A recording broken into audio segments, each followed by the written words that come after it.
अस्सलाम वालेकुम नाज़रीन, आप देख रहे हैं इंडस न्यूज़ एचडी और मैं हूं आपके साथ समरा चौक। नजर डालते हैं आज की अहम तरीन खबरों पर।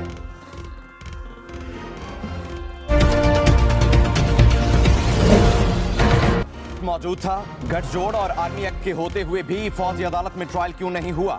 फौजी अदालत में दहशतगर्दों के ट्रायल के लिए आइन में तरमीम क्यों करना पड़ी? 21वीं आइनी तरमीम मखसूस मुद्दत और हालात में की गई। फौजी अदालतों के केस में जस्टिस जमाल मंदोखिल के रिमार्क्स वजारत दिफा के वकील ख्वाजा हारिस ने दलाइल दिए। APS हमले के वक्त गठजोड़ मौजूद था। आर्मी एक्ट के तहत जुर्म का गठजोड़ हो तो मिलिट्री ट्रायल होगा। मिलिट्री कोर्ट में ट्रायल आर्मी एक्ट के तहत जुर्म का होता है। अगर जुर्म का ताल्लुक आर्मी एक्ट से है तो ट्रायल फौजी अदालत कैसे करेगी? जस्टिस जमाल मंदोखिल ने पूछा, जुर्म के गठजोड़ से क्या मुराद है? क्या गठजोड़ के साथ जुर्म का इर्तिकाब करने वाले की नीयत भी देखी जाएगी? मुल्ज़म कह सकता है कि मेरा ये जुर्म करने का इरादा नहीं था। जस्टिस अमीनुद्दीन ने कहा, मुल्ज़म मिलिट्री ट्रायल में जुर्म की नीयत न होने का दिफा ले सकता है।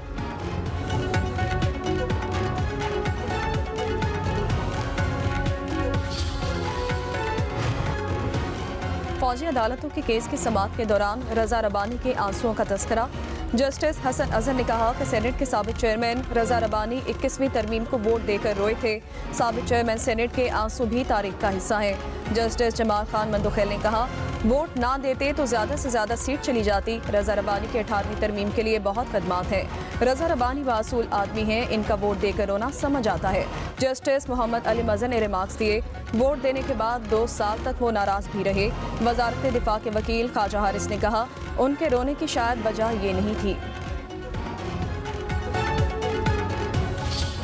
क्या डोनेशन देना जुर्म है?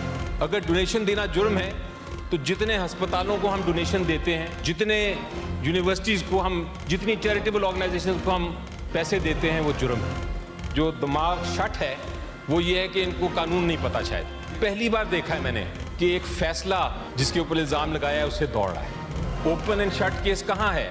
ये ओपन होगा और ये शट होगा।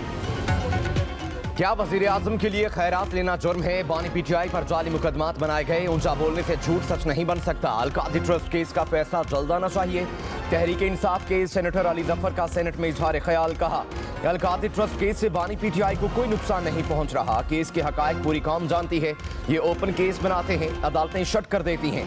साइफर का केस भी बनाया गया। हुकूमत बानी PTI को जेल के अंदर रखना चाहती है। अदालतों को मैदान जंग बना दिया गया है। तारीख से सबक सीखें, कानून की अमलदारी यकीनी बनाएं। हसन नवाज ने मेफेयर में जायदाद खरीदी। उस वक्त नवाज शरीफ वजीर आजम थे।